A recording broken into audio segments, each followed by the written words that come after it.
Hello, everyone, and welcome to part 3 of an incredible interview series that I just think is so cool to be doing right now at the beginning of the new year when things are fresh and maybe you're trying to make some changes in your life, in your fitness, in your health. So, we have been talking with Charmaine Childs, who is a circus strong lady that you can check out more about her. You're going to want to on video 1 in this series, which is all about the power of habit. You can also check out strongladyproductions.com. Go to that link and learn more about Charmaine and her incredibleness. She's very cool.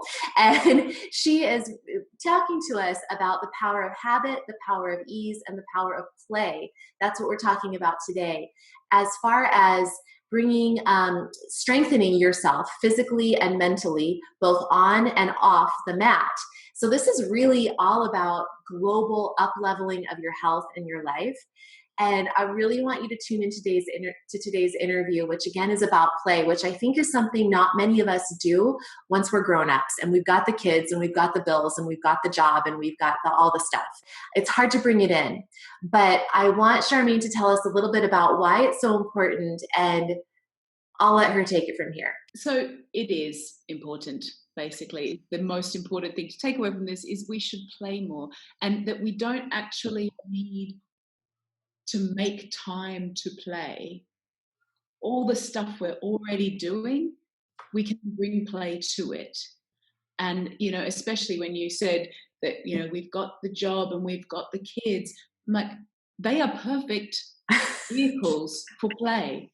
Like, if you can bring the play to your work, if you can bring the play to your kids, you're going to be doing better at all of those things and more effective and more fast. And then suddenly you might find you have time for other sorts of play as well. Mm-hmm. And so I'm going to dive right in and say that the most useful framework that I've found for thinking about bringing play in, and also bringing it into the time that we spend for exercise. Yeah. The time that we do our training is one of the easiest times to really cultivate play in our lives, because we don't have to approach the mat as another heavy thing on our to-do list. We can bring it as, this is a time for me. This is a time for physical play. I'm getting into my body. I'm having a play around.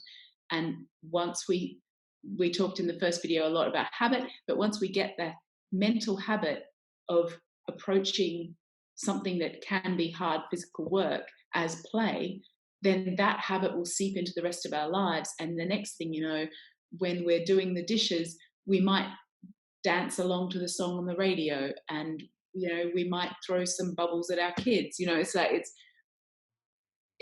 the play will seep beyond the mat. But for the purpose of this video, we're focusing on how you can bring the play into your time on the mat so that it comes more into the rest of your life. And I just have to say here, hello hip circles, everybody, right? If you've been watching my channel, if you're a FemFusion friend, then I love hip circles, and they're kind of my version of play because they're just playful and fun, and you don't have to do them a certain way. Really, I mean, they're sort of a method, but you can just feel free, and you'll find that if you start circling on the mat, you start circling all over town, man. You start circling when you're waiting for your husband in the parking lot. Done it.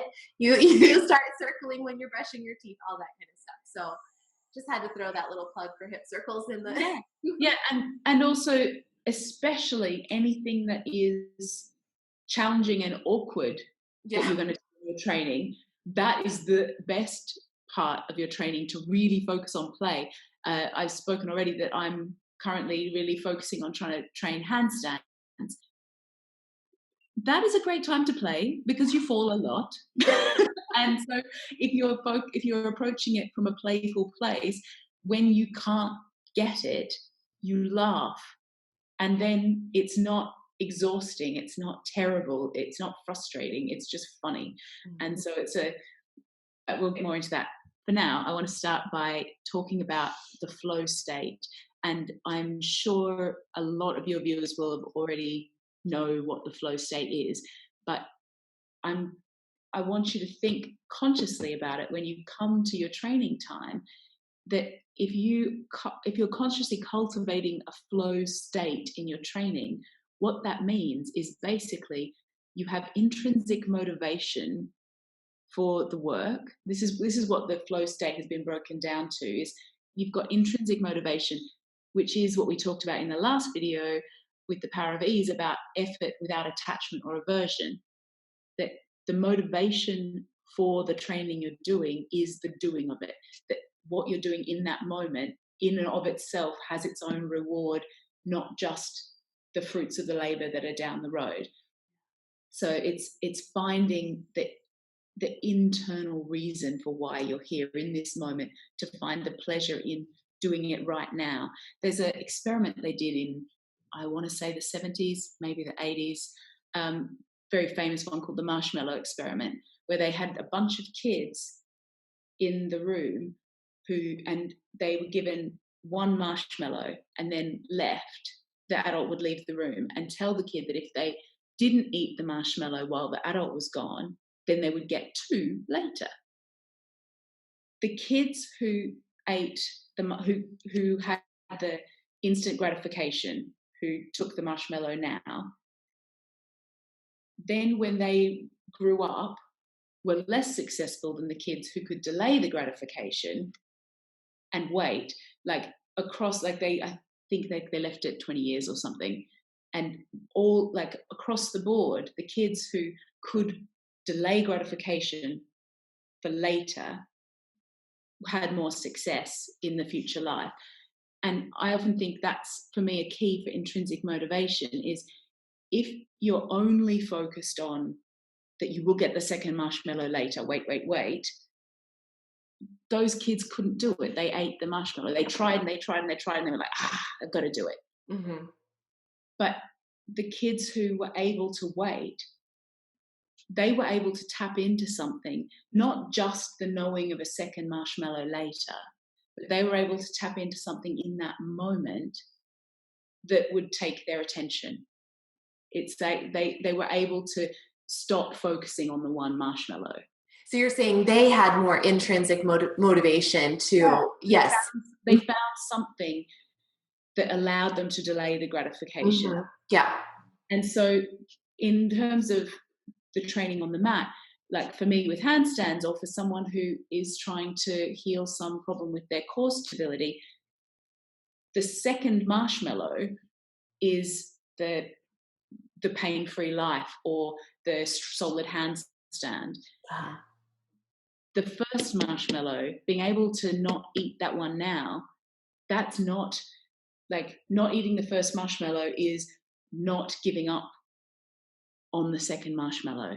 You know? Okay, yeah. I'm getting. Mm-hmm. Sorry, it's a bit of a mm-hmm. No, I'm following. to find something in that moment that is more important than the instant gratification marshmallow.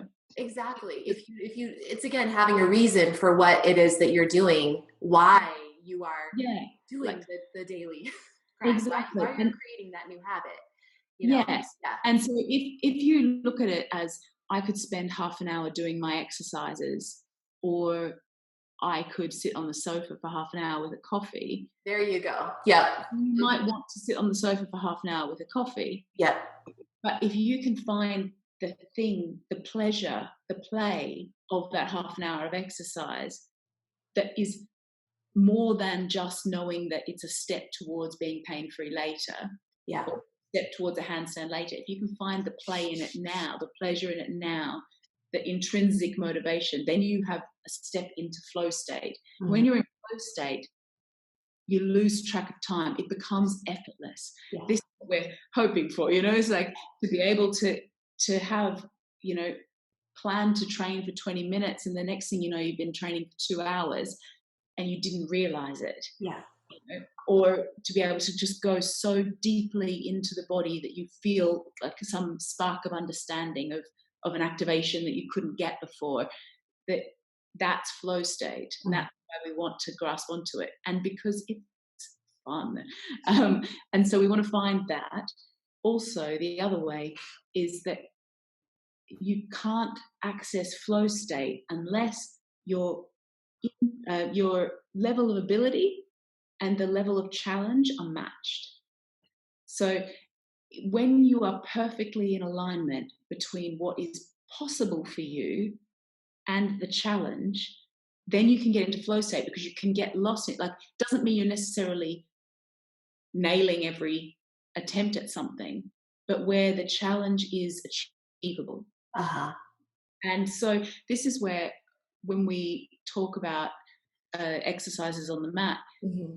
when there's always modifications up and down, Mm-hmm. it's to find the spot where Yeah. you're at your edge, but it's achievable. Because if it's too easy, you can't get into flow state, because it's just boring. It's just, Yeah. and if it's too unachievable for you, it's going to be frustrating. You're not giving yourself a chance to play. Yeah. But to find this spot where it's at the edge, but it is doable. Yeah. And that point doesn't stay the same day to day. Some days you're going to need to modify down from what you could do yesterday. Some days you're going to need to modify up. And I know that our yoga teacher, our joint yoga teacher, she said that she always tells students not to know that they can modify down, but to know that they can modify down or up. Yeah. That they can take it further than what she's teaching in class, because you've got to find your level where you meet the challenge, so you can find the play, so you can find that flow state where it's all just, the juices are just going. Yeah, that's true. I'm always trying to impart in certain videos and little diatribes that I've done on YouTube that it is really important to know that you are your own guru. There's no one out there who can tell you what, your body should do, because your body is different than every other body. And especially someone who you're watching on video who's not even looking at you. You need to, if you're going to be a person who follows videos and includes that in their training and isn't working one-on-one with someone, like I do that personally. I do yoga practices online with YouTubers. And but when you're going to do that, you are accepting the responsibility of getting to know your own body, getting to feel into your body, and then, like you said, modify up or down. Depending on the day, it'll always be different. And it does feel like play once you stop feeling like it's so serious. You can get into it, and you can get so much more out of the workout. Yeah. And also avoid injury and, all of that. Yeah. Yeah. And if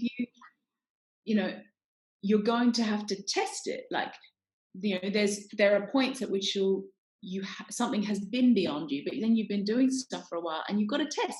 Oh, maybe now I'm at the point where I can try that thing. Yeah. Maybe you don't need to modify that down today. Mm-hmm. So there's trial and error, but that's the play. That's the checking. Where's my edge? And I love that you just said that that's the play. That actually makes me really happy, because sometimes I consider myself like, I don't know, I just don't really like to play. Like, I don't want to play. But you just nailed it. It's like, no, actually that can be, if you don't want to physically get on the ground and play in a way that you think of as playing like a child, then actually this is adult play, is this experimentation. This is the play. Yeah. And like getting really into your body and feeling like, okay, like sometimes it feels like play for me to be like, what if I do that movement concentrating more on my transverse abdominal muscles or more on my glute? What happens if I change that around? That's play. That's play. It's like analytical play, but it's play. And what's play for one person isn't play for everybody. It's like, I've got friends who think that going to a really loud, really stinky nightclub is play. That is fun. That is playful. And I much prefer not to do that. And sometimes I'm like, oh, that means I'm not fun. But it doesn't. It just means that the thing that I find fun and playful is different, And I think that we can, there's anybody will be able to see that example and be like, yeah, well, of course, what everyone finds fun is different. And there's no point trying to force yourself into someone else's kind of fun. Mm-hmm. But then when you put it more back and go that, like, play doesn't have to look like rolling around laughing. Exactly. Yeah. And actually, as we were talking and I'm listening to every word you're saying, but I thought I'm going to do a little Google search and see what the definition of play is. And it's simply engaging in activity for enjoyment and recreation rather than a serious or practical purpose. So yeah, that's it.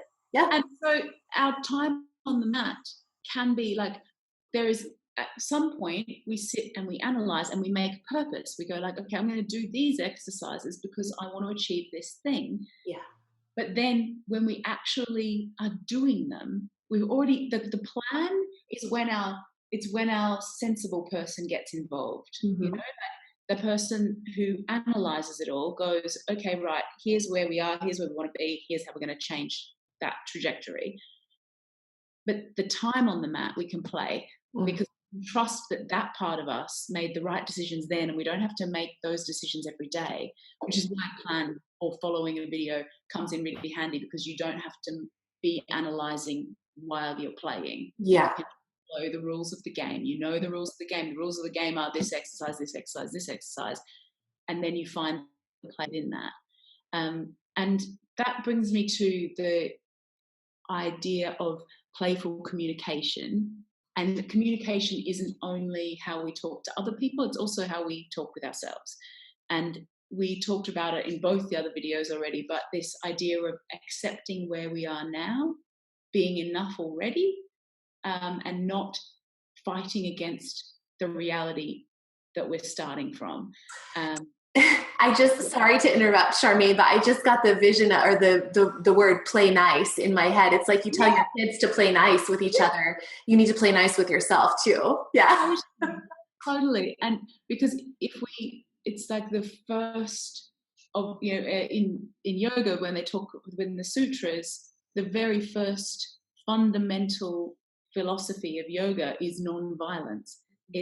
And for me, I think almost all of us need a reminder to bring that to our practice of just being where we are, and it's non-violence, and then it's truthfulness. And truthfulness, we can't be true to ourselves about where we are if we can't trust ourselves to be okay with that. You know, if we feel like we're going to yell at ourselves for not being able to do something, we're not going to admit that we can't do it. Yeah. You know?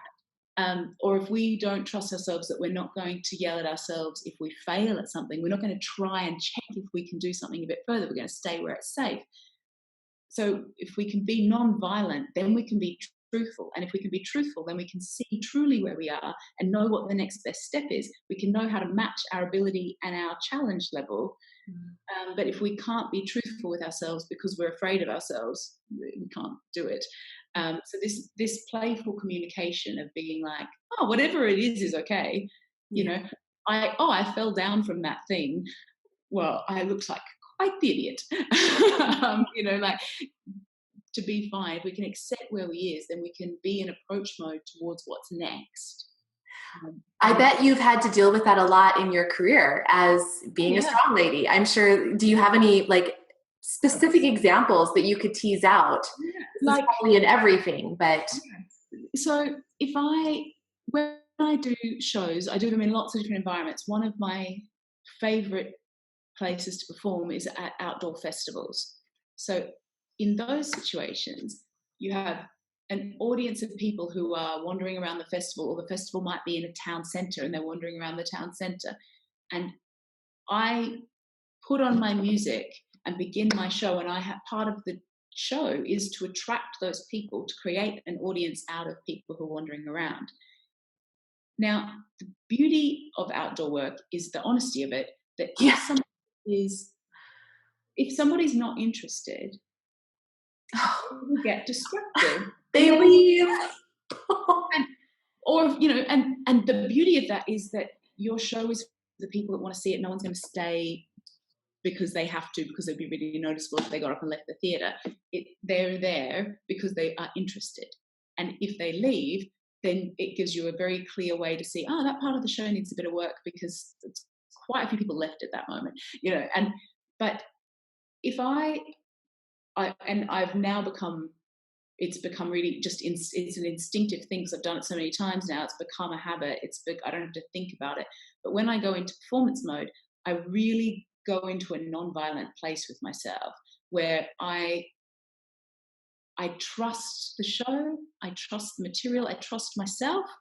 And when sometimes people will leave because they've got to be somewhere else. You just distracted them from the street. Yeah. You know, the festival's in a town centre. They're on their way to meet someone for a coffee. They just got distracted, and then they realise they've got to go. So it's not always. It's not. You can make generous assumptions about why someone left. Sometimes it's useful to go, that I think they left because they were bored. Is there something I can do to fix that part? But a lot of the time, it is just like, their kid was hungry or whatever. You don't need to make you have the choice about what story you make of it, what it means to you. Yeah. And so when I will see, so one of the things is like to choose to focus my attention on the people who are laughing and clapping, not the people who are walking away. And in life, we can look at that as to go like to choose to give our attention to the voices that are laughing and clapping with us, not the ones that are walking away, you know. And then also like another way that I bring play in is like, so I lift men from the audience, and there's, you know, that's depending on what country I'm in, that's a very different size of man. The group of audience, you know, it's like I can never know who's going to be in that audience. And when I want to take a volunteer, it's, you know, people are often surprised how easy it is for me to get, you know, big burly adult men up onto stage. And because I come to them completely with a playful communication, every part of me, not just the words, because generally I'm to music at that point, I'm not even speaking. It's not just what I'm saying, it's how I communicate with every vibration of every cell, and what I'm doing with my face and how I approach them. All of it is just with a sense of, there is something really fun that we can do together. Do you want to? And then they want to, you know. And sometimes I will get a guy up and realize that, you know, like in one of the shows last night, you know, normally I kind of go for guys around 80 kilos each, you know. And last night in the show, there's one stunt where I'm going to lift a guy. I won't go into it, but I'm going to lift a guy, and I asked him how heavy he was, and he was 115 kilos because I'm in Germany, and men are huge. A lot of sausage and beer that's partaken here in Germany. Not like huge, like just giant. Yeah, muscly men too. And oh my God, I was like, oh, all right, you know. And then it was a beautiful moment between me and him in the audience, where I got to play with, instead of being like, oh God, okay, right, oh, what did I choose him for? Oh, okay, how's this going to be? Okay, I need to really engage that muscle so I don't hurt myself. I was just like, this is gold. Here's something that we can play with. And so there was a huge extra bit of laughs in the show to play with this like challenge. Yeah. Because repetition builds habits, I'm really lucky that the thing that I get to repeat over and over again for work is practicing this way of thinking, that then it comes more and more into my real life as well. But we can practice, anyone can practice it on the mat, to practice approaching challenge as fun, as play, and being curious, where is this place where my ability meets the challenge level, and being able to know when it doesn't and be okay with it and not beat yourself up. Like my work gives me the chance to practice it, and then by bringing it to my training, I practice it again. And then in real life, when I can meet a challenge, more often than not, then I can meet the challenge with a curiosity and a playfulness and a ready for it-ness. That's beautiful. And I do have to know, I have to wrap this story by saying, were you able to lift him? Yes. You were. Oh, that's wonderful.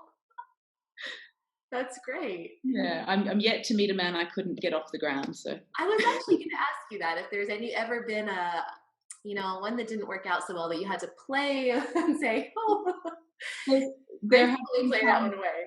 Yeah, there have been times where I've found, again, playful ways to circulate volunteers out again.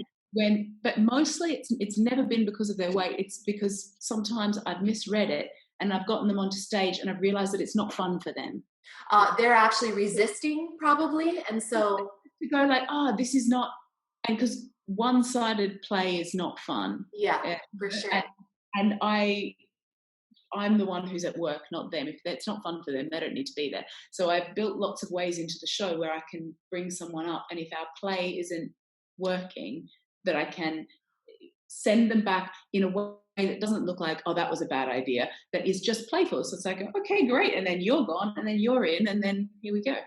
So that's wonderful. That actually reminds me of an exercise, a way we could kind of tie this into fitness and health, which is the idea of circulating. You don't have to stay with a certain style of exercise. You don't have to stay with a certain trainer or with a certain personality on YouTube or on video. You don't have to stay. There's one-sided play isn't fun, what you just said. Yeah. If they're having fun, but you're not having fun with them, then move on. Or if you don't love running, but you think that running is the only way to get a good workout in, but it's not serving your body right now, or you hate it right now, maybe that was a season in your life. Maybe, you know, Yeah. you can move And on. Yeah.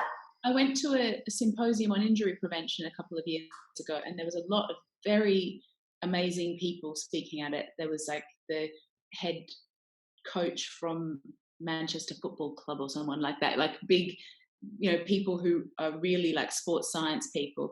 And across the board of all of the people, the thing that kept coming up was the importance of diversity Yeah. in injury prevention, but also in like being a good, healthy, rounded self.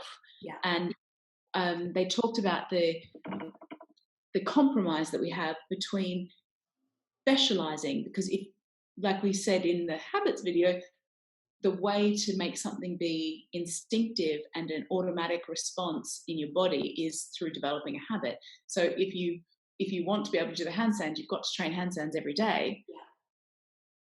But You just have to. Yeah. is that specializing? Mhm. But it's always a compromise, because then if you train handstands every day, there is a risk of overtraining. There's a risk of hurting, getting carpal tunnel syndrome.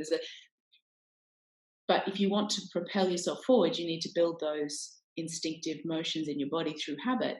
Yeah. And those specific strengths. And diversity is the counterbalance. And so as a circus performer, I try and do, my main work is lifting people, even whether it's an acrobatic act and I'm lifting another acrobat, or I'm lifting men from the audience. So a lot of my training has to look like lifting things. So it has to look like lifting weights at the gym, or handstands, lifting myself, or poses that are about developing core stability. But some of my training has to look nothing like lifting people. It has to look like twisting and jumping and rolling and like hula hooping, for example, things that are nothing like it. Running, but I know that if I try and run every day, it's not good for me. Yeah.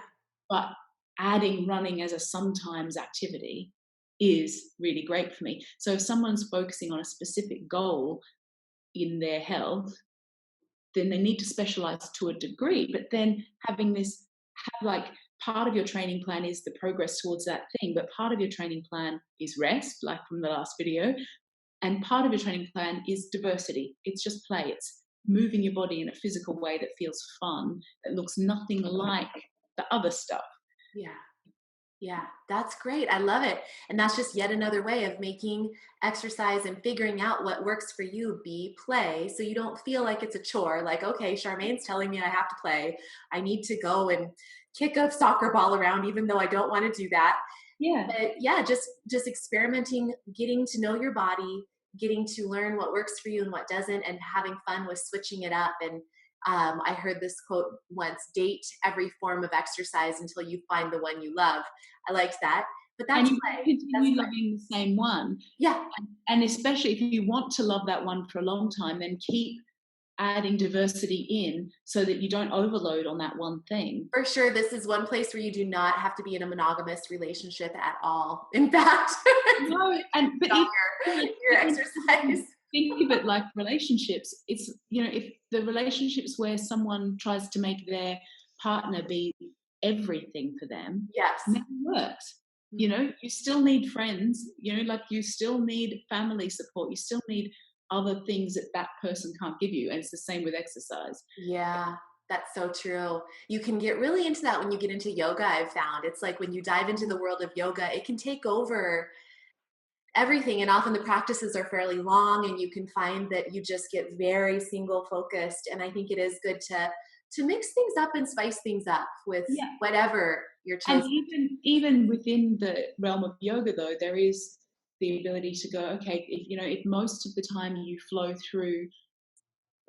one sort of practice, then you know, for me, play especially is easy to find in anything that's a balancing pose, whether it's a standing balancing pose or an arm balancing pose, because it gives you the potential to fall down. Yeah. And I think for maybe it's just for me, but for anything where there's the potential that you're not going to be graceful, you're not going to look beautiful, it's going to go wrong, and that going wrong is part of getting it to go right.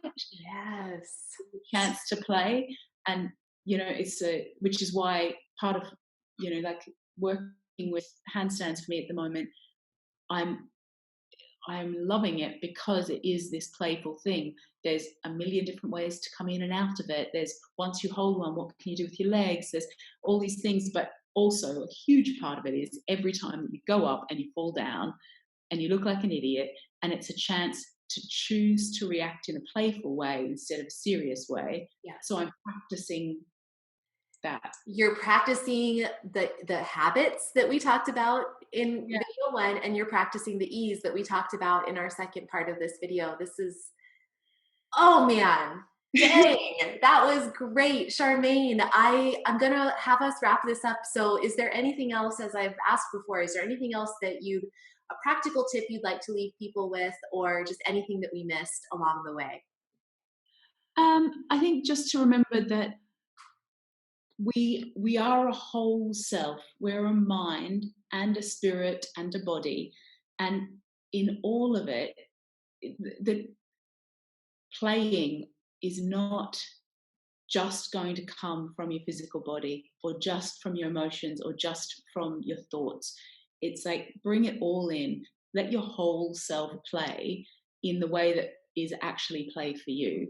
So let it be that, you know, you move your body when you play, even if it is just tapping your toes to some nice music, like, but let your body be part of the play, let your mind be part of the play, and feel it. Don't just go through the motions, actually.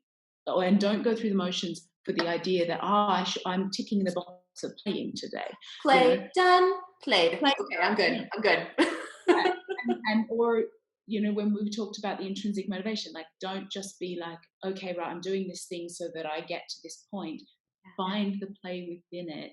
And the more people think they can't play because they have constrictions, whether they are housework, children, work, um, so many responsibilities that we pile on ourselves, to know that play isn't any particular activity.